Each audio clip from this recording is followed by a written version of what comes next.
திருப்படல்கள் 94 11-14 மற்றும் 17-19 மேலும் 22 முடிய.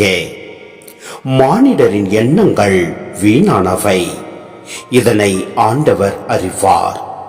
ஆண்டவரே, நீர் கண்டித்து உம் திருச்சட்டத்தை பயிற்றுவிக்கும் மனிதர் பேறு பெற்றோர். அவர்களின் துன்ப நாட்களில் அவர்களுக்கு அமைதி அளிப்பீர். பொல்லாருக்கு குழி வெட்டப்படும்.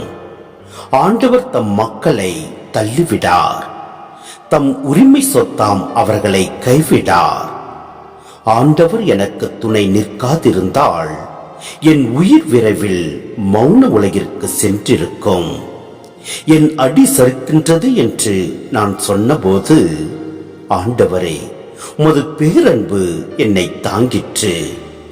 என் மனதில் கவலைகள் பெருகும் போது என் உள்ளத்தை உமது ஆறுதல் மகிழ்விக்கின்றது. ஆண்டவரோ எனக்கு அரணானார். என் கடவுள் எனக்கு புகலிடம் தரும் பாறை ஆகிவிட்டார்.